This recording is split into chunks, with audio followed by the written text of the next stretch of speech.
Welcome back to the movement, everybody. Today I got a very special guest. I got one of my fellow kings here, a young entrepreneur, up-and-comer, like Mike Tyson in the ring right now. He's still training to get his world belt by the age of 19, but I want to welcome Mo.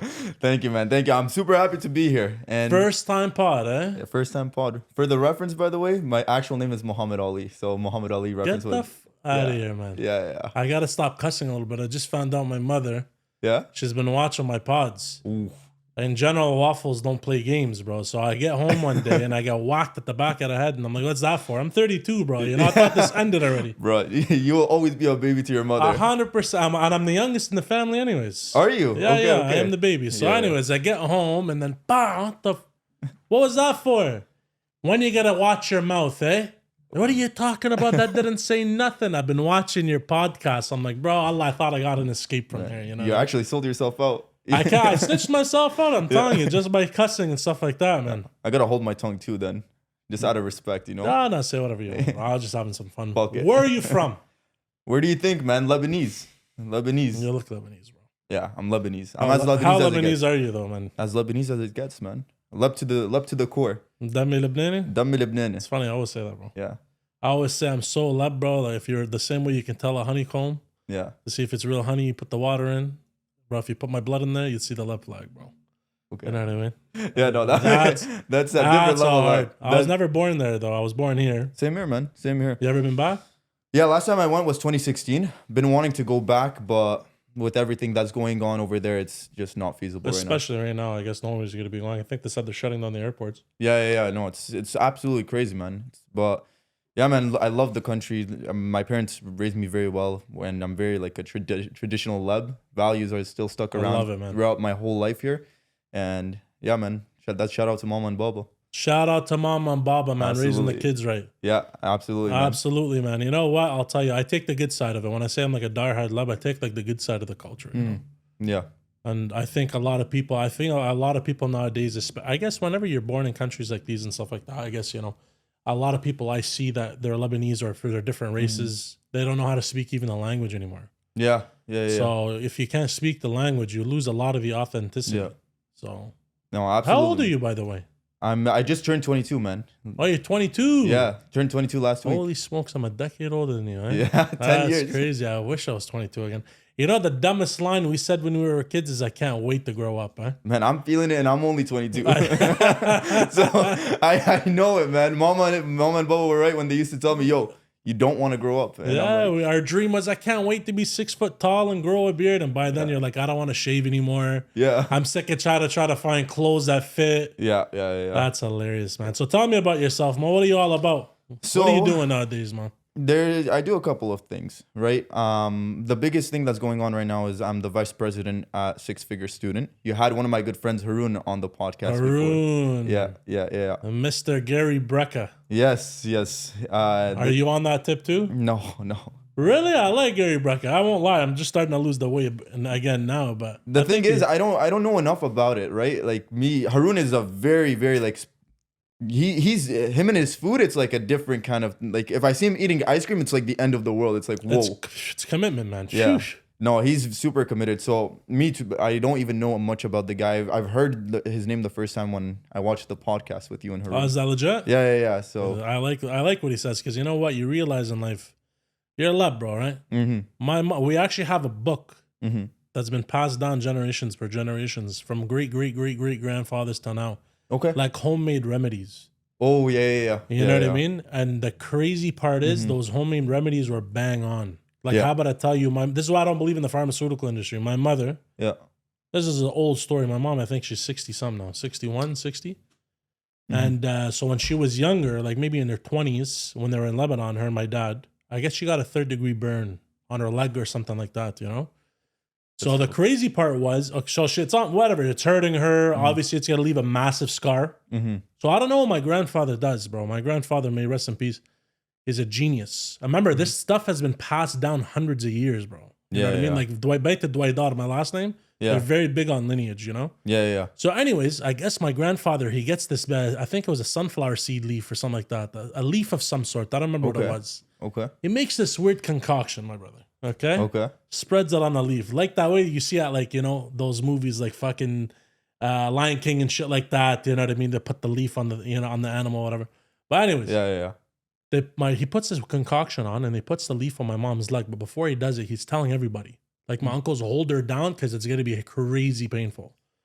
So it's going to go for like 30 seconds. So my mom is ready, puts the thing on her leg, and she's like, I swear to God, it felt like my soul was coming out of my body. Oof. For like 30 seconds, the pain was unbearable. It was like hellfire. Yeah. As soon as it went away after like 30 seconds to a minute, he peels it off, gone. Really? Disappeared. Not even a mark. She didn't feel it. There was not even a mark. So that you hear modern day medicine. That's why I like that Gary Brecka guy, you know? You go to a doctor nowadays, all they tell you is, oh, what hurts? Okay, perfect. I'm going to prescribe you a drug. Come on, man. There's something out there better than drugs here, you know? No, that's the thing. The thing, I actually saw a video recently, just I think a couple of days ago, about the pharmaceutical industry. And it was this one guy, I don't remember his name, but he was on this popular TV show. Don't remember exactly which one there. But when there's a bunch of pharmaceutical companies that benefit, and this was specifically tailored to the COVID vaccine, right? When the state profits off of an emergency crisis, there has to be something wrong. They were profiting $1,000 per second for the Pfizer vaccine and Moderna vaccine during COVID-19. So the pharmaceutical industry, it's I have my own opinions on it. I've always been against them, to be honest. I do think there are much better and natural ways to heal yourself, and especially me being like a student that graduated psychology as well. I'm very against just prescribing random pills. 100%. Yeah. You know what? Another thing. My mother, she had stomach cancer years ago. Okay. Part of the book of remedies, it says to get soursop leaves and boil them. Mm-hmm.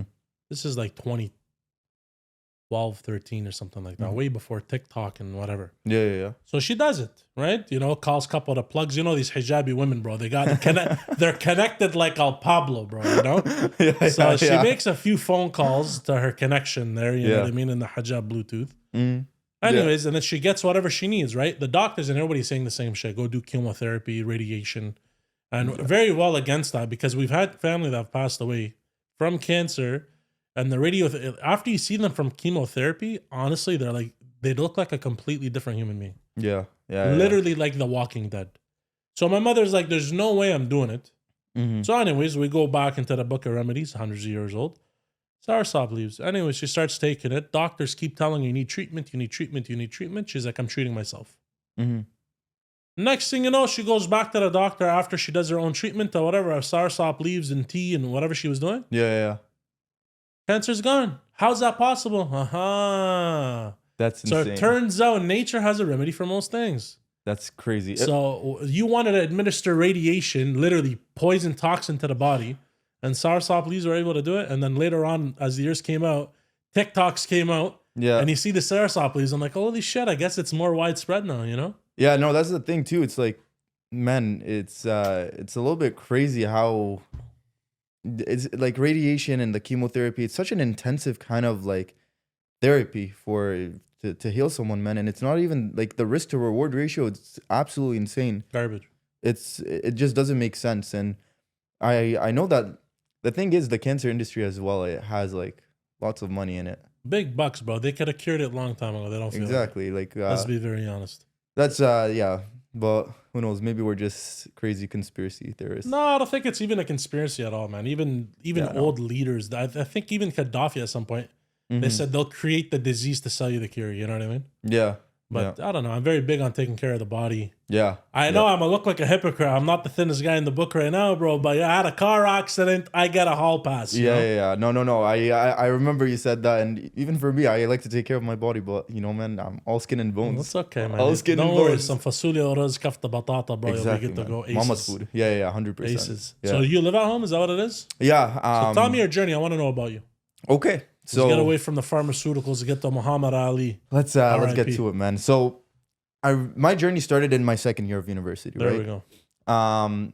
Prior to that, I started off as a young kid. I always knew I was a little bit different than the rest. Like I had a YouTube channel at one point. At one point, I wanted to be a YouTuber, etc. That everybody wanted to be a YouTuber. Exactly.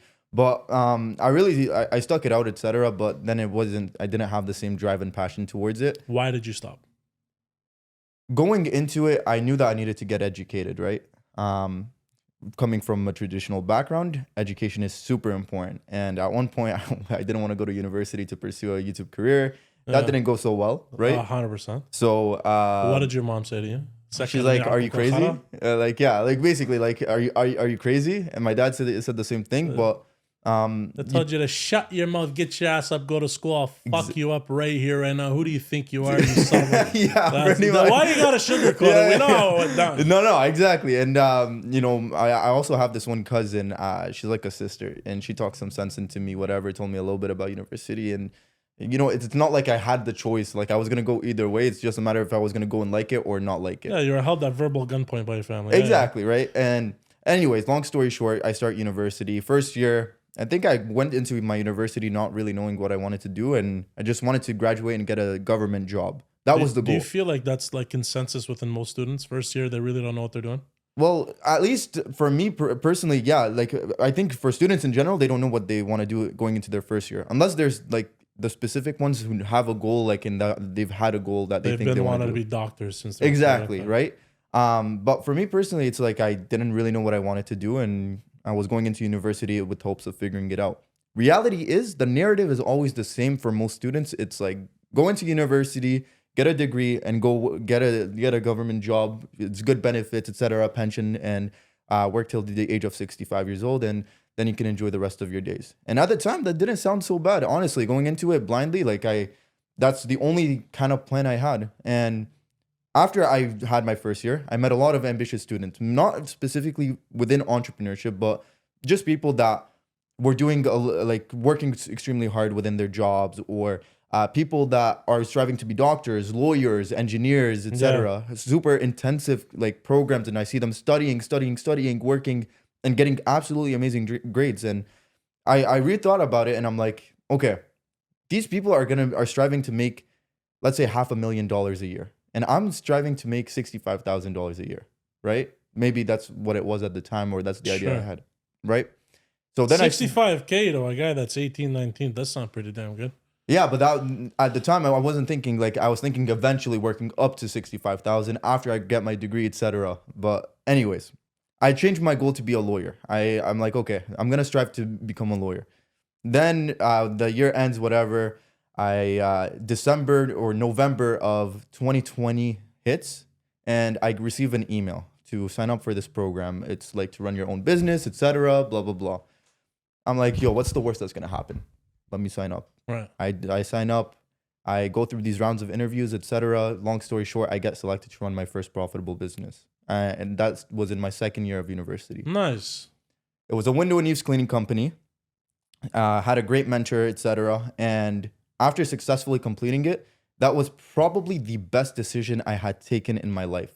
The character development that came with it, the financial upside. I love that you said character development. Man, like we have a program like this at Six Figure Student. That's what we do. Because when I successfully completed it, I saw the amount of value that the average student can get. Like it's a night and day difference.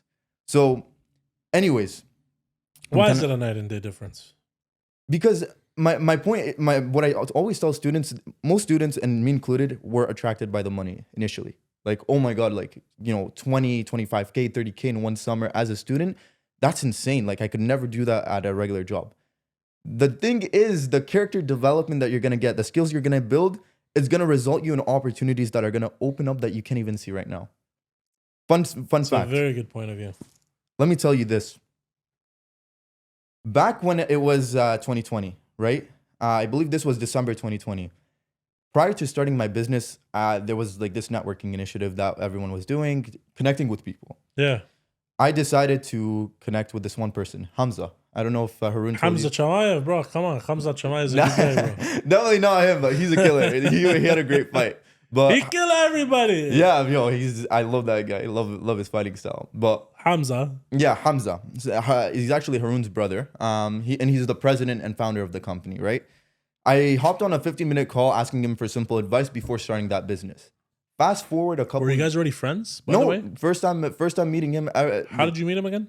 So I had a friend by the name of Abdullah. He actually connected me with Hamza, right? And from there, he's like, yeah, this guy, he has his own business. Ask him for advice. Okay, so Abudi hooks you up with Hamza. Yeah. Okay, Abudi is the G, you know? Okay. And I hop on the call with Hamza, ask him for simple advice about business, etc. From there, that was it. 15 minutes. Couple years down the line. Wow, is that eye-opening for 15 minutes? Yeah, like I didn't gain much. Hamza, where are you, bro? I want to hear you. I want to hear your voice, man. Come on the show. Yeah, you're the mentor of everybody. I want to hear the actual main plug. Yeah, like it was a 15-minute conversation. Told me simple advice, kind of guided me in the right direction, and then but like it wasn't that much. Like it was a 15-minute conversation. You can only say so much in 15 minutes, right? Fast forward a couple years down the line. I believe this was June 2022. He was looking for a sales rep, right? Wow, you're really good with dates too, huh? Yeah, I remember. I remember very you're well. You're one of those. You're a storyteller. You know how to tell good stories. Yeah. So June 2022, he posts on his Instagram story that he's looking for a sales representative. After closing down my business in 2021, my goal for 2022 was to increase my sales skills. I wanted to perfect it. Why did you close down that business? Well, it was the kind of the logistics of the program. It's like it's year to year. It's a program for students, and they have the option to either close it down or continue running it for an extra year and an extra year and an extra year. How did that work though? Was there like what was the logistics in terms of operating this business? The windows cleaning, gutters. Yeah. So because you're saying you shut it down or they shut it down? No, like it's kind of like predetermined before going into it. Like, okay, your season finishes before school starts. Okay. Or September? September. Basically, August 31st or something like that is the last day. You use a couple of days to close it down, and then you're back to school, right? So that was the premise. That's the commitment I had made, etc. Okay. And then from there, if I wanted to, and if there was enough upside for me, I would have done it again for a second year, right? Do you sign up? Yeah, like you basically you have to be selected. Is this done by the school or is it done by a private company? Private company. Yeah. It's a private company that does it. It's not affiliated with the university at all.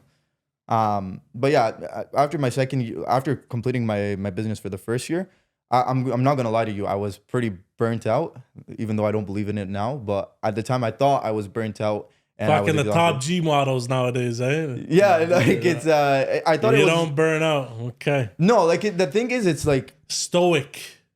With burning out. Go ahead. Yeah, with burning out, you only burn out if you don't have enough of a reason to pursue like the work that you do every single day.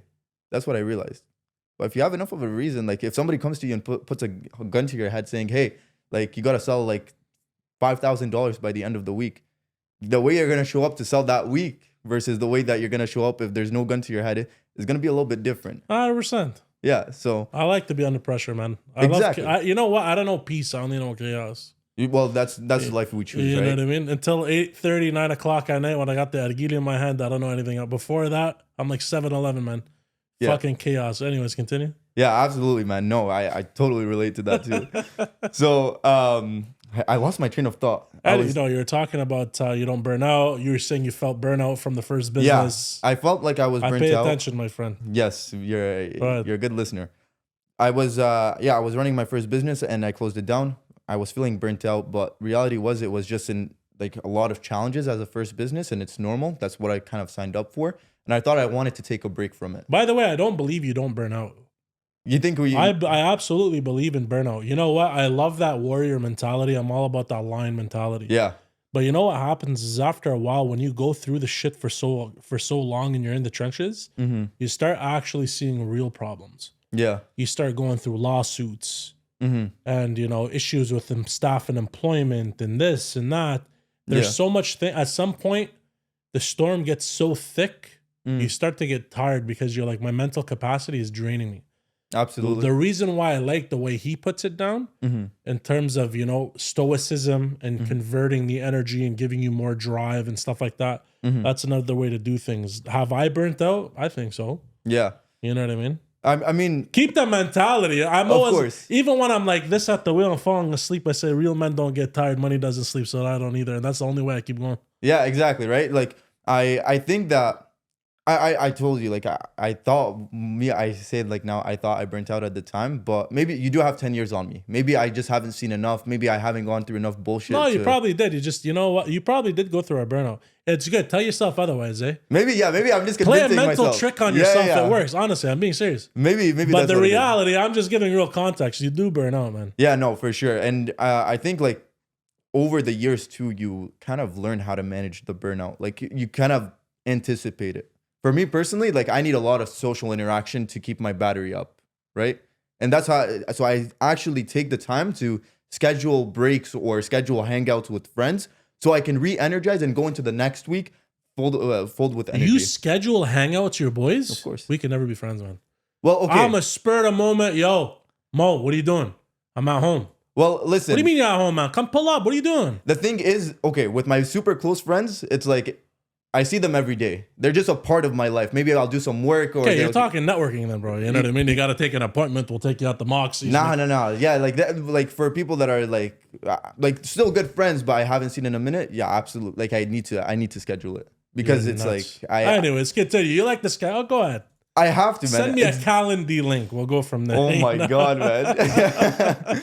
But no, with my close friends, like my boys and my cousins and stuff like that, like, we see each other every day. It's kind of like unwritten rule. Like, after like a certain time when everyone has done their work, like, okay, let's go gym, or let's go kick it if we don't have like gym for that day. Nice. So yeah, you guys go to the gym and you do that kind of stuff together? Oh yeah, absolutely. Like there's a couple of people that come to mind. One of my best friends, Omi, like, we hit the gym all the time.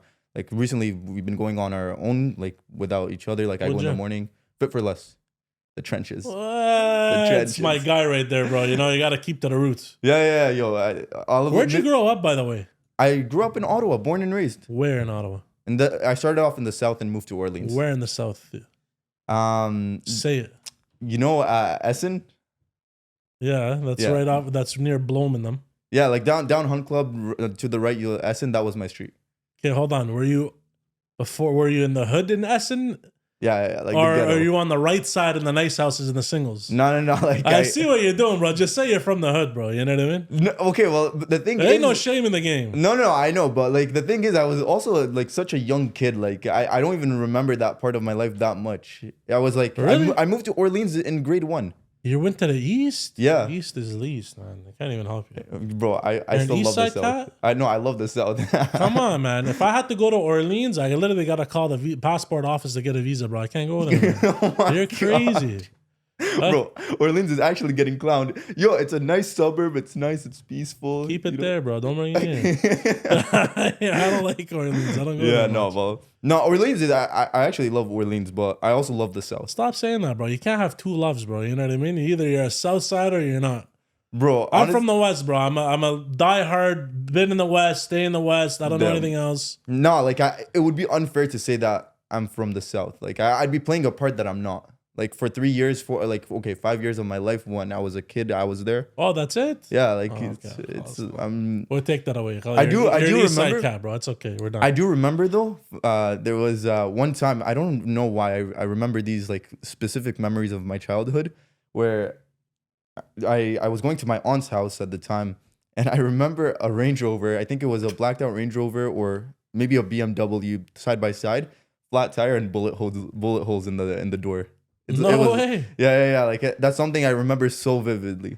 That's crazy. Yeah. I wish I could have said I knew who it was. I was probably young too. How old are you said? 22? Yeah, 22. How old were you said at that time? Bro. 5, 6, 4? Anywhere between 1 to probably 5 years old. Yeah, if I knew that guy at that time, it'd be scary. I think I would have been like. Where was this? 4 or 5. It was South side? It was in the south, but I don't remember exactly where my aunt's house was. I just remember where my house was. Okay, man. Southside was Actionville back in the days. Yeah, I've been told. Yeah, Southside was Actionville. Let's crazy. go back to your story. So I like to do on these little side runs, you know? Yeah. And I have some fun. So, where were we? You're talking about how you like to schedule people in for a hangout session. Okay, yo. Fucking narcissist. You know what I mean? Yo, sometimes I actually think I might be a narc.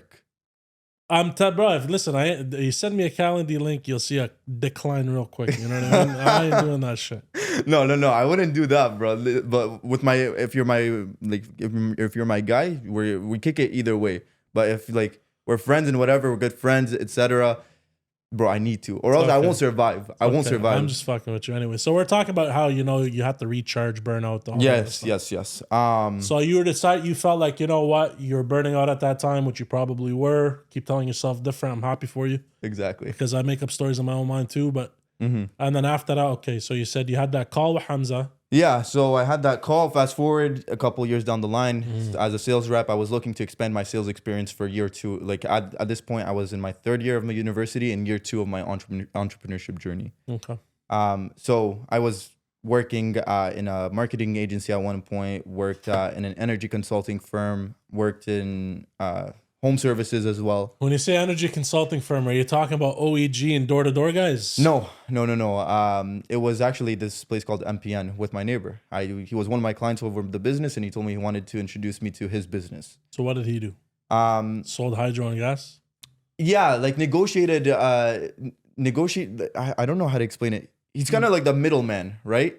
Because there are like Enbridge and like give me the spinoff. It's okay. I used to be part of these guys. Yeah, like Enbridge and Énergir on the Quebec side, right?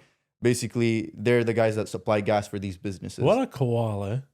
Honestly, I can't believe they actually used to convince and hustle people that they can get it for them cheaper when no matter what, they don't own distribution. And you can't get third party cheaper to sell it to them. It goes against all their contracts. I used to do it, bro. It's okay. I used to work for OEG and shit. I was part of those assholes. I believed that at first I was saving you $1, but it turns out it was bullshit. Really? 100%. Bro, I didn't stay long enough Oh my God. I was young, man. I can't believe I believed it. Because my role didn't go as far as being a sales rep, right? It's impossible for them to sell you hydro and gas cheaper than what the service is already being provided for. The biggest charge is the delivery charge. You can't get away from it because now you're a third party. What's going to end up happening is that Enbridge is going to charge more. It's like if you go to a wedding venue, right? And then you tell them that you're going to bring in your own catering and your own decor. They're going to have to upcharge for the venue because they make their services from selling you the food and the catering. So if you choose your own, so your third party selling your own hydro gas, they're going to have to upcharge on the delivery, which is the venue cost. Yeah. Which only makes sense because that's where they make their money. Otherwise, they're parking their staff. Yeah. You know what I mean? Yeah. No, fair enough. So it's absolute bullshit, by the way, but it's a very good run. It was good money, but a lot of them get sued in that. I actually, like, to be honest, I don't know enough on it. It's okay. I know you don't. I don't know enough on it to comment on it, okay, but bro. From what I know is when I would call them, a lot of them had bad experiences. I just have to tell the truth. You know what I mean? No, so you people have are gonna be watching this. Right? I'm gonna tell them the truth. So at least from my experience with my neighbor, he's a super honest guy. I'll say that, and I think that from what I know is that he was making a positive change, and then the reviews on his website speak for themselves. Is he still around? Yeah, absolutely. He's expanding. Same business name, same business number, same business, same everything, of course. And he's been there he actually started off with those other companies in the beginning in his journey, and if he's doing something honest, I'm happy for him, man. Yeah, absolutely. I can't he's stand a sick guy. There's a lot of scammers. You know what? I used to do door to door. Yeah. Well, I used to do door to door for both energy and HVAC. HVAC fucked everything, to be very honest with you. Yeah, I heard that. They were the slimiest of fucking people in the world. How about I tell you, when they were first, it was so bad to the point where who was the main target? People that barely spoke English and the elderly, because they don't know what's going on half the time until they had to start creating another law, and they called them sensitive customers. The crazy part, I'd go with these guys, right? And I killed them, man, honestly. Yeah. You know, you're selling yourself in the end of the day. Yeah. You're the main product that they're buying. If they can trust you, people buy off people who remind them of their friends. Absolutely. So if you can, you know, you have a clean intention, you're going in there to actually provide real value to that client, and they like who you are, good. The crazy part was, and it was good money, man. What the fuck? If you sold a furnace or an AC, my deal was I was making $1,100 a unit. Wow. You know what I mean? They're all rentals. First of all, these units go for $4,000 to $6,000, supplied and installed, maybe $7,000 tops. On the rental contract, it's like $12,000. So the margins they're making is incredible. Good for them, sure. You know what I mean? If you can do a rental, I guess cool. You know, if you go to, you can do it right now. If you go to Reliance, real companies like that, you can get a rental from them, Exxon, whatever. Anyways, when we were doing it, they was so fucking dirty. I remember there was a time where we went to this old lady's house, okay? And I was shadowing the regional manager, because I was looking to take over. I was going to become one of the regional managers of this city. Okay. So the guy from Toronto comes down. Okay? Yeah. I'm not even going to say names and shit anymore because who cares? Mm-hmm. But anyways, so we have this new guy and we get to this house. And by the way, this is the regional manager that's showing the new guy on how to do it. Anyways, I'm sitting there listening to his pitch, all bullshit. And the guy's threatening to red tag the furnace. That was one of the tactics too. Right? What? I've never done that tactic. I won't lie to you. I always out of conscience. Mm-hmm. But one of the tactics they use is they'll go and they'll act like they're inspecting a furnace. Who the fuck are you to inspect the furnace? That's insane. You're not an HVAC licensed technician. You don't know none of that shit. Yeah. You know what I mean? Maybe during this bullshit training, we'll realize that, you know, if you look through the peephole in the furnace unit, there's a clear plastic lens. And then if you look at it, it'll show a light, whether it flashes red, green, it means different things. We don't fucking know it at that time, to be very honest with you. Mm-hmm. So anyways, we go inside. The guy goes downstairs, that regional manager guy. I just met him, by the way. Yeah. He's showing the new guy. He's looking in the peephole, whatever. He's like, oh, this furnace is 15 years old or 20 years old. He looks on the side of the unit, sees the tag, whatever. He says, we have to red tag it. No, you don't. Mm-hmm. But that's a threat. Just to force her into another unit. Mm. Like, this is the crazy part, okay? Yeah. They sold her all services, furnace AC, HRV, and then the water filter, the reverse osmosis machine. That's like $4,000 in commission for him, okay? So crazy money, bro. What the fuck? 3 hours, I made $4K. Yeah, this is crazy. The scammer's dream, okay? Mm-hmm. Crazy part is, after they installed it, they did a rush install. Same day rush install. This was in the morning. Same day rush install. Out of nowhere, another agent goes back there 2 days later, okay? And resells her on the whole kit all over again, saying that there was a mistake in the paperwork. They have to ship you new units. She doesn't From know the same better, company? bro. Yeah, it's the same people, man. The same people. Like the same exact company came 2 days after and resold her the same package. Yeah. It's the same people. It was another sales guy. Instead of the regional manager, it was someone else. You know what I mean? Mm. So I'm with him at that time, and I'm like, what are you doing? And then after I realized what's going on, you know what they did? They basically sold her 2 furnaces, 2 ACs, 2 reverse osmosis machines, 2 HRV systems, and the other duplicate units are not even installed. They're just sitting right beside it. What the fuck? This is an 85-year-old lady, bro. Imagine someone did that to your grandmother and they made her sign a contract. That'd be crazy. Like, I would lose it. So this is exactly why they started making that. They started making door-to-door HVAC illegal because it was getting abused to such a bad extent. And so far, same with the energy. Yeah. So I'm like, yo, what the fuck you doing? Mm-hmm. How are you doing that to her? He's like, if I don't, wow, what a drug dealer. If I don't do it, someone else will. What a drug dealer mentality, man. So Yeah. Exactly. That's literally what he said. And then he made his commission. Anyways, that company doesn't exist. The same owner, that guy hit a lady in Toronto. He's a Toronto kid. Piece of shit. You know what I mean? Mm. Anyways, he hit a lady out an Audi A4, something like that. He did a fatal hit and run. He killed the lady and ran away. So imagine that's the owner of the company. Most of these door-to-door guys. So if your buddy's actually honest, I'm very shocked because most of these door-to-door guys that sell HVAC and energy are literally corrupted to the ends of the earth. That's very bad. You already know you're scamming, bro. Yeah, I like at the time I asked questions as well, like exactly he has something a little bit different than most companies. I don't remember exactly what it is, and to be honest, even if I knew, I probably wouldn't say it just because that's probably his like competitive factor. Yeah, leave it. Yeah, but he's been my neighbor for time now, and he's a super honest guy, super dedicated guy. He's hardworking, humble, like always went the right way as well, and he's been working at it since the age of 18, right? So let's keep going anyways. I went on a tangent. So anyways, yeah. So you did this thing where you contacted him. Yeah, exactly. Him up. Yeah, so energy consulting was one of the... Long story short, I worked a bunch of different sales jobs that year, okay? But when I hopped on a call with Hamza to become a sales rep, we had an interesting conversation. Because at one point in my life, I knew that the knowledge I had was something that a lot of students could take advantage of, which is why I wanted to help students as much as I could with like the knowledge that I learned from running my first profitable business. Now, when I hopped on a call with Hamza, we didn't even really talk about the sales rep position. He kind of told me his vision with what he wants to do with the company, etc. And eventually it's to empower these students and give them the tools they need to run their first profitable business.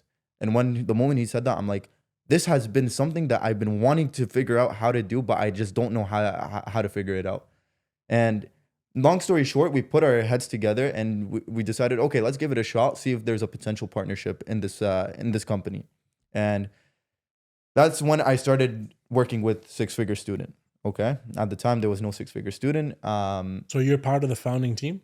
Yeah. Like, okay. Hamza's the founder because in the end, he's the one that's been working at it prior for like 8 years now. Okay. Me, I ran a business. I have the knowledge. I have the ins and outs, etc., that kind of thing. But he's been doing this for 8 years? Yeah. It started off as a side hustle, but it's the Six Figure Student thing. It was, yeah, but it was not like the Six Figure Student, like the name Six Figure Student is actually just the educating platform. Now, Ottawa Lawn Salon is where it all started. Ottawa Lawn Salon. You know, Haroon never told me that was the name. Yeah, Ottawa Lawn Salon is where it was started. It was started off. A quick fade and a trim. Yeah. Like at the time, it was just like cash for him to make some extra money. How catchy is that, Sean? Eh? Right? Come get your fucking hedges trimmed. You need a quick fade. We'll take care of you. Exactly. Yeah. At the time, it was probably just lawn mowing there, but eventually it grew into a landscaping company. What was the first one called? It was Ottawa Lawn Salon. Oh, it was always Ottawa Lawn Salon. Always Ottawa. I thought you said Salon. Something different. Right? No. It started off as just lawn mowing and probably just lawn mowing in the beginning, and then it leveled up into landscaping, etc. And from there, like he grew it out. He's grown the business, etc. And he had this vision, and I had that vision too. I was like maybe, what was I, 21, 20 maybe 20 at the time. This was only a year or two ago. Yeah, like less than 2 years ago. Less than 2 years ago, I would say. And we had that vision, and from the moment that there was a potential partnership, I'm like, okay, watch, like let's work together. I think, and he's like, yeah, like obviously I'm not gonna just work with you like that. Like I gotta see if your money is where your mouth is.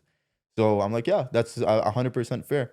From there, I started grinding I asked Haroon because he's the one that did the franchise the business incubator program at the time, and he ran his business. Asked him questions about it, asked him what kind of success. An interesting term you used.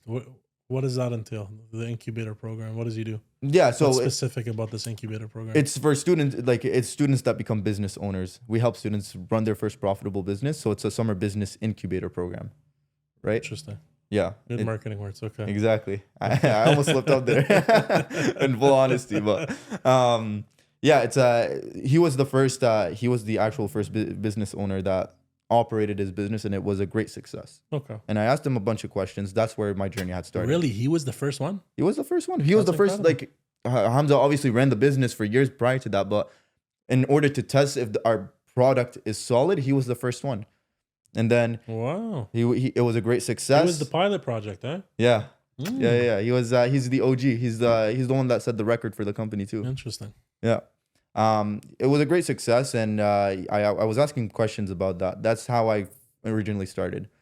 From there, my hustle was, I'm not saying it to toot my own horn, but my hustle truly was insane. You had an insatiable appetite. Eh? Yeah, like especially because I was going into my last year at the time. So I finished my third year, going into year 4 of university. What were you taking? You never even said what you were taking. Yeah, I said it earlier. Major in psychology. And I did a minor in business management. Wow, that's how you know I'm not a psychologist. I didn't even hear that part. Yeah. So right over. Yeah, it was in the beginning. So. Psychology is fantastic. Anyways, it helps you a lot in actually navigating conversations and day-to-day.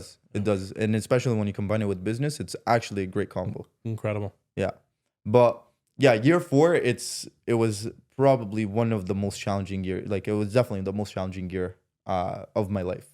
So out of first year in university, second, third, year 4 was definitely the most challenging. So you said after year 1 you started that Windows gutter. Mm-hmm. Were you a franchisee or just a sales guy? Yeah, I was a franchisee. So I was a franchise very owner. Similar business model as what you guys are doing now? Yeah, extremely similar. Is it the same people at all or completely different? No, completely different. And it's a little bit of a different product, of course, as well. When did you start this? Was this during COVID? Yeah. I just want to know if Andrew Tate was around at that time. Don't lie to me. Was Andrew Tate around? He for sure was, but was Top G around, bro? Were you listening to Top G? No. Don't play games. The first time I ever heard about Andrew Tate was in 2022. It's okay, bro. It's the Top G. It's okay. If you to be honest, like I agree with most of the stuff that he says. There's a couple of things that I disagree with, but for the Just because I see a lot of this wave. I've been in business for a long time. Yeah. But I see a lot of this wave during this COVID era. I want to know how it impacted you to make you want to do this. Not in a bad way. I'm very curious. Okay, so what got me to run that business? And be honest. I don't want no cookie cutter answer. I would never lie to you. I'm very curious. So I was working a minimum wage job at Subway, right? And I was not enjoying it. Big ups to the $5 meatball sub, man. What a fucking staple. Continue. Yeah. Italian urban cheese. I'm glad that you liked it, but I didn't like Swiss cheese. I don't like toasted. Give me some fucking veg, man. Good. Throw some lettuce on that shit, some tomatoes. If you don't hook up the black olives, we're fucking fighting right there on the spot. Thing is, I would always hook up my friends. Anyone I knew, I would hook them up when they came. But anyways, yeah, Subway, I didn't like it. I knew I wanted to escape it. And I knew that whenever I would leave, it would be the last time I would ever work a fast food place or a minimum wage job ever again. What made you say that, though? Man, I want to understand these headspaces you guys are in, man. Think. Like, okay, at the time when I was working at Subway, it took me a long time to realize it was not fulfilling. I was doing the same repetitive tasks every time. At one point there was coworkers that would were you embarrassed because you're like, you know what, I work at Subway, I want more in life? I'll get to that. I feel like everyone's always giving me the cookie cutter. I'm putting you on the fucking fire right now, bro. Oh yeah, no, I'm gonna tell you exactly everything, right? I knew that I was like putting in maybe 100% of my effort, and there are some of my coworkers at the time that were just dragging their feet and telling me what to do because they've been there longer. And at one point, obviously, I caught on to it, and I'm like, nah, that's not gonna slide. You don't want to tell girls you work at Subway, eh? I had I'm here in the fucking kitchen. I'm turning up the heat all the way. Shawty boy, I'm turning it all the way up. I'll tell you this. I had a girlfriend. I had a girlfriend at the time when I was working at Subway. Okay. At one point. Where were you driving? Right now, I'm just driving. No, then. Then I was driving my parents' car. Well, what kind of car was it? It was the same one, the Kia. Okay. Yeah. Okay. But my mom, shout out to my mom. She gave me the car at one point. So big shout out to my mom. Big shout out to your mom. Yeah. Now, okay, at the time, that's what was going on in my head. Make sure your mom doesn't watch this. You don't want her to know you have a girlfriend, eh? No, my mom would get into some more like, yo, I'm a guy. What are you doing if you're not? Bro, my mom would have a shotgun in my mouth. Be like, suck on this barrel real quick. Well, I don't have a girlfriend now, by the way. I don't have a girlfriend now. It's okay. At the time, I had a girlfriend. It's okay. You don't gotta. It's okay, bro. Call it, Mama, don't watch us. Yeah, Mama, if you're watching this for any just odd turn reason. it off. Don't worry about the rest. So you had a girlfriend at the time. I want to realize, okay, continue. Yeah, and anyways, that was like towards the end because I worked at Subway for like 3 years of my life, like 2.5 years of my life, it's a fucking alumni. Yeah, I started sandwich artist. I was a sandwich artist. Fucking That's what they used to call us, man. Come on, the fucking artist of sandwich. Talk to me. So yeah, I realized all those things early on, and then I kept going, whatever. And at one point, I saw that a lot of my surroundings, like they had better jobs. They were like going into government. They were going into all of that. And I was still working at the same dead-end job for 2.5 years. So when COVID hit, I was laid off and I didn't have my Subway job. So from there, I told myself I would never go back to working a minimum wage job nor a fast food place ever again. And because you started seeing your friends have more. Yeah, I needed. It's okay. I needed to catch up, man. Yeah. You know, like that's what at the time I was 17 or 18, and I was like, "Yo, man, I'm behind." Competitive. Yeah. So, what's up? I'll be in the front of the race. Let's go. Exactly right. And I was talking to people, and they're like, it always felt like they were much ahead of me, like a lot ahead of me, and it would. I'm never the jealous type. I always congratulate everyone. Good, man. I put a fire in your ass. You're like, what the fuck? But I can have that too. Of course. And, it did. And I'm like, yo, maybe I'm doing something wrong. And I was doing something wrong. Facts. I was doing something wrong. I settled, and it was 100% my choice to stay at that job for 2.5 years, right? You're comfortable doing the same shit day in, day out, eh? So then I went from 0 to 100, and I applied to run a business. And at the time, I almost talked myself out of it. I'm not going to lie to you. But I'm glad that I went through with it because... Why'd you get so scared? Man, running a business is like...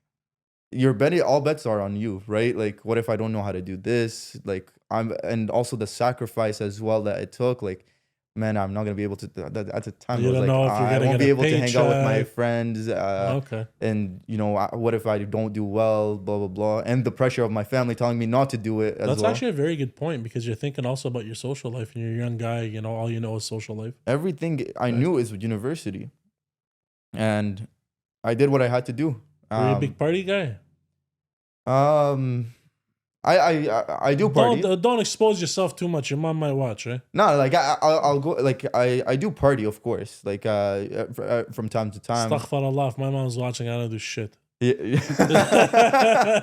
No, I don't drink. I don't drink at all in those settings at all. And we gotta get a stop the cab button, eh, Shani boy? Stop the cab. Stop the cab. No, like I'll be honest with you. As soon as they say they're gonna be honest, I have drank in the past, but stop exposing yourself, bro. Man, I'm an honest guy. Like I will tell my parents this as well. And I told them, yo, like listen, like I did make a mistake in the past. You're kind of fun to fuck with, man. I love it. Continue. Yeah, man. Like I won't lie to my parents, man. I don't like to lie to my parents. Good for you, man. Stand your ground, you know. Absolutely. Get your beats, okay? Take your licking. I'll catch it, but that's the consequences of my actions, right? So you're thinking social life. Yeah, I was thinking like social life. It's gonna be hard. I don't know if tough. I'm gonna get a paycheck. Am I actually gonna make money? Is this a scam? Yeah, like is it too good to be true, etc. Like everything. Every single thought you could probably think of running your first business went through my head. I guess because you know what, the presentations must be very convincing. Well, yeah, and it's not must be very well put together, right? And now being on the flip side, doing those presentations for students, it's like I never go about it to like we don't want people that are not sure about this. The way we're both successful is if they make money, we make money, and if they don't make money, we don't make money. So it's counterproductive to just bring in anyone. It doesn't make sense. And that's the whole reason when I got offered this opportunity, it's like it was everything I needed. And so how did you convince Hamza that, you know what, you are worth it? What did you do that was so outstanding? My work. Like my actions aligned with what I said. I didn't promise empty-handed. Everything that I promised, I delivered. Of course, I'm not gonna lie to you. There are some times like maybe I'd miss a deadline or something, and of course I made mistakes 100%. But in the end, like, well, I'm glad you admit you're human. Yeah. Of course, yeah. And in the end, it's like I just focus on action. Like I took incredible action. I'm gonna tell you this. Massive action. Year 4. I was telling you, year 4 was the most challenging year of my life. I was at the time starting university, September. I was working with Hamza. So I was working on all departments, marketing, production, sales, to gain the experience I need in order to maybe like to become a business coach that is actually you want to of value. Understand and know your business. Exactly. Right? Good, okay. So that's what I was doing at the time. On top of that, I had full-time school. On top of that, I was working a part-time job at TELUS at the time in phone sales. Nice. And yeah, shout out to my boy Danny. He's a real one. Mm-hmm. And on top of that, I was also building this program with Hamza. So easily 50 to 60 hour weeks on the regular. If I pull out my schedule from like and you September, had a girlfriend at that time too? 2022. How the fuck did you be able to manage all that and expectations to be able to spend time with your girl? 2022, I had a different girl. But yo, you just love exposing yourself. Yo, wallah, if you come back and you got a black eye, I'm going to say it's your problem.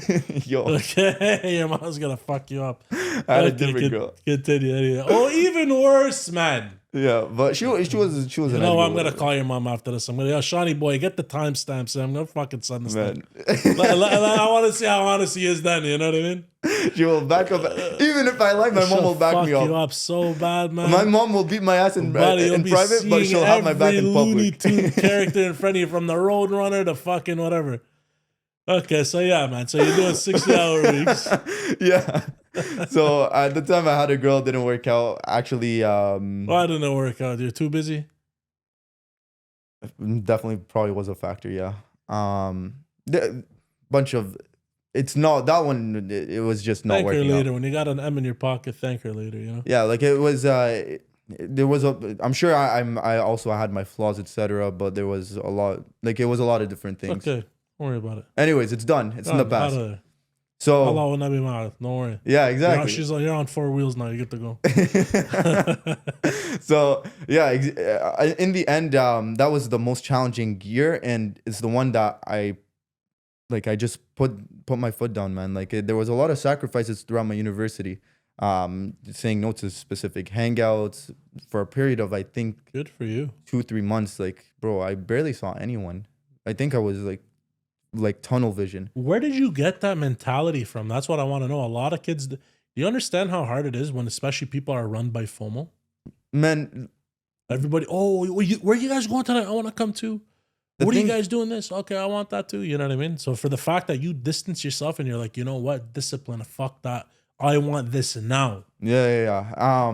Where did I get that mentality? Like, what happened in your life for it to just click, be like, fuck this, I'm done, let's go. I'm going all in. I knew I like from a young age, I knew I was always gonna be successful one way or another. Bro, I've been saying that my whole life. Yeah, no, but like it's like I knew it because it's like I had to. There were some things that happened within my life, and seeing the struggle. Like, I've been built for something greater the whole way. Yeah, and seeing my parents struggle, like coming all the way from Lebanon, coming to here, it's like, bro, I owe it to them. It's a responsibility, and you do. What am I gonna do? Like, even like I have a younger sister too, and she's like getting to the age where she wants to work. Honestly, set a fucking example. I don't want my sister to work, especially not in like. I don't want her to work like or at least any kind of job. Sure, she's her own. Like, I'll support her with whatever, but I want her to have the option that if she wants to take a safer side, or I don't want her to feel like she needs to work. I want her to feel like she's taken care of, etc. And same thing for my mom, same thing for my aunts. You can see like I have their names on my arm over here because my aunt. Let me see that tattoo. Let me see that. Come closer. What a diehard love. He has a cedar tree right there. Right? What? Yeah, and it's like for them, like for the woman of my life, it's especially them. Like, I need to be able to either pay back, as like I will never be able to pay back my mom or even my aunt for everything that they've done for me, but as much as possible. And then my dad as well, like he's put in like every day, man, he goes to work, provides for our family, man. Like I need to do something for him as well. Shout out to the mom. You know, when you just said that, it reminded me of something of a story, of an old Islamic story from back a long time ago, hadith. Yeah. And this gentleman was at Hajj. He was at the final pilgrimage. Oh, I think I know this story. And then he had his mother on his shoulders, and he basically performed Hajj with his mother, carrying his mom the whole way. And even after they were doing the tawafan around the Kaaba. And then he saw one of the companions at that time, and then he asked him, he's like, did I pay back my mother for what she's done for me? He's like, you did a great deed, but how about I tell you, you will never even be able to pay back a single contraction that your mother had with you. Yeah, it's just so vivid. Anyways, it's just reminding you of that story. No, yeah, man. Good for you, man. Bro, stick to your fucking roots. 3 and then times. Well, dad's a gangster. Yeah, exactly. So yeah, you said, you know what, you want to do something for the family. I have to, man. Like it's your duty as a man. Like, maybe not everyone holds that opinion, but as a very traditional Arab, it's like. Are you the oldest? Yeah, I'm the oldest. Yeah. Do you have that mentality because your dad put it in you? Yeah, after he didn't take over. He didn't even like put it in me. It's just like seeing him, and like grinding away, etc. Like, yeah, like it's something impressive that both my parents, like especially like my mom as well. Like she worked very hard throughout her life as well. I would even debatably say that my mom is put it more in me than my dad, but interesting. Not to say anything. No, we're not bad, man. Yeah. Yeah, like, but like my dad especially, like, bro, till this day, the guy just turned 60. He's still going to work every day. Still going to work, hustling 10-hour days. Solid. Yeah, and it's like, so it's like, what's your excuse in your young man? Combination of both. It's like, man, I have to do something. I like, they never told me do something specific, or obviously the average parent tells their kid, like, you got to work hard, etc. And of course they did tell me all of that, but it's their actions and the actual day-to-day and what it looked like. That's what like really motivated me. Good. At one point, both my parents were going to work, and I was getting dropped off at my aunt's house.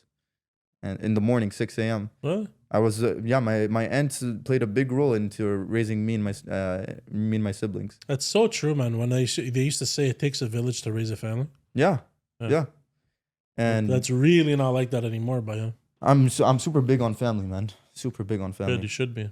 So yeah, you got laid off from your job and all that, and then you're just like, you know what? Mm-hmm. I'm gonna cut the cord, the lifeline, and I'm gonna go all in. Yeah, I had my doubts. They were all like handled, and I'm like, yo, listen, it's gotta do this, because I was praying to God at the time for a better opportunity, and alhamdulillah, he gave it. Incredible. Were your friends talking shit at that time, being like, yo, bro, you're wasting your time?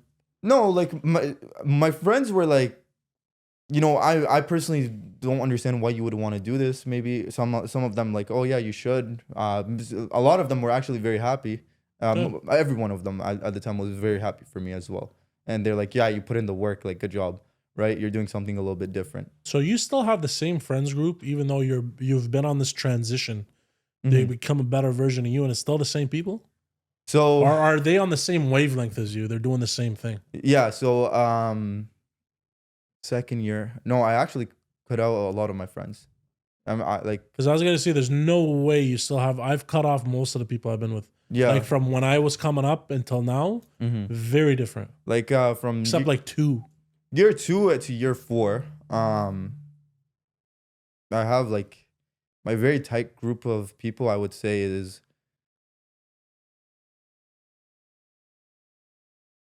like maybe 4 guys. Like and my cousin. Good. You should be able to count them on your hand, yeah. Yeah, like and there's also my cousin, but she's family, right? But yeah, those are like my super tight friend group. Like one guy I met in my first year in university, Omi, Adam and Rayan. I've known them since my whole like since 7th grade. So it's been over a decade that we've been friends. And Tidiane, he's also over a decade that we've been friends. And yeah, like they're all on their own path. Like Adam's always been a grinder. Like since a young age, he was always doing like so much. Rayan too. Rayan is a little bit different, but he's more like on the extreme. Like he went in the reserves for a little bit, and then he's doing like he's working in a group home. So he's like like still figuring. He's still trying to figure out what the fuck he wants to do in life. Yeah, and he's in school as well, and I think he wants to. He told me what he wants to do, but I don't remember. 6-figure students. He's gonna join. Yeah. He called me yesterday. He said he's gonna talk to you about it. Respects, my boy Rayan. Tidiane, he's also working gyms, etc., and goes to school. He wants to be somewhere in dentistry. Don't know exactly what he wants. And Omi right now, he's like doing school. He's working like 2 or 3 jobs, going gym. So all of my boys are on their own wavelength, and we have different goals, but it's all to say that we have goals and we have the ethic and the working ethic, etc. So let's talk about goals then. For me, what's your goals? I want to be a millionaire by 26.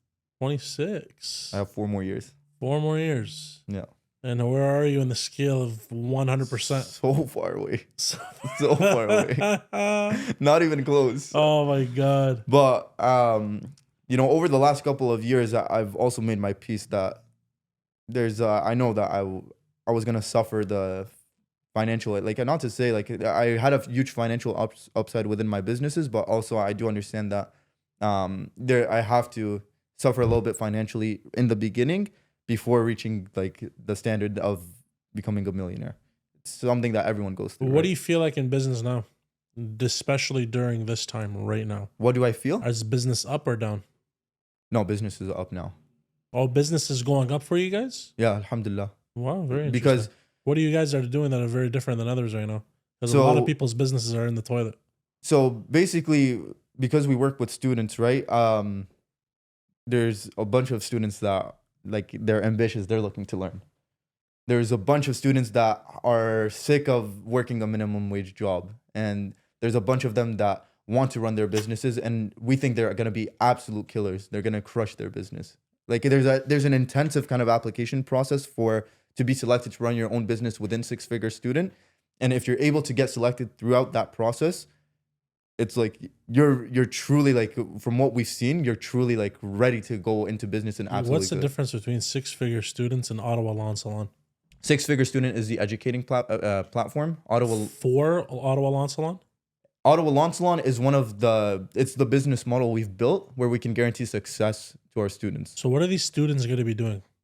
So some of them, so if they want to go I'll put it this way. Let make some sense. Give me real context here. So six-figure student. I'll go to your incubator shit. Yeah, that's that. Basically, six-figure student is the educating platform. Okay, that's the name of the name of the business. Let's put it that way.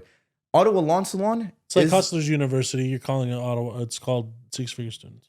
Sure. Let's go like that. Okay.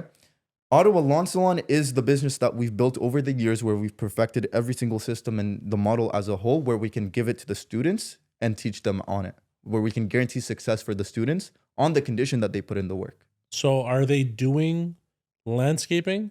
Yeah, like they would be doing lawn care and landscaping.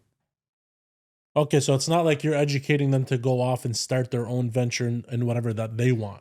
Exactly. It's to continue. So you're prepping them so they can go through the franchisee process, so they can have a franchise in the Ottawa Lawn Salon. Exactly. Okay. So the goal of our program, we don't want, unless they want to play a bigger role within Six-Figure Student, right? Maybe as a regional manager, maybe as a business coach. We don't want people to stay in Six-Figure Student forever. The goal is for you to take the soft skills like sales, marketing, client relationship management, etc., and go take those skills, launch your own venture, or go take those skills, kickstart your career off. So is this an online platform? Is this in person? In person. It's in person. So how does this work? So first, I'll take you throughout the program. Yeah, give me the program. February we start. We're gonna be having training seminars, etc., telling them more about the world of entrepreneurship, helping them set goals in the beginning of the year. Getting the mindset. Exactly. Okay. March is gonna be a big focus on sales and marketing. We're gonna teach them how to go door to door, how you can acquire your leads, etc., and how to sell your services, how to sell yourself. So you guys don't provide the leads; they have to get their own leads. No, we also have a team of experts that advertise their services. Okay, so you guys provide leads, but they have to obviously. You want to take initiative. It's your own business. They're not going to sit around waiting for somebody to call you. The thing is, we can advertise your services as much as we can, right? But in the end, door to door is the one where you have control on making your own reality. You can go out there, knock on some doors, and sell whenever you want. And it's because you're doing it. It's also the one that, by extension, is going to have the highest client volume, and it's going to be the biggest. So, how much do you guys provide out of the clientele? How much? What's the percentage? 20% of their clientele is from you guys. The rest is door to door, 30, 40, 50, 60, 99.99% kills bacteria like Lysol. Like what? That's a good question. You don't know those numbers, okay? I don't know. Okay. If I had to give you a guesstimate, I'm just thinking about it right now because obviously I've run my own business. I would probably say definitely most of my clients were from door to door, but a good would you say 80% of your clients were door to door? Yeah, maybe 25, 75. Okay, cool. Something like that. Maybe it's a little bit higher. Okay. But yeah, man, 100% most of my I love door to door, bro, to be honest with you. I love it too. Wow. It's been 3 years I've been doing it. Yeah. And in all honesty, if I had to credit my success to one thing, it would be door to door.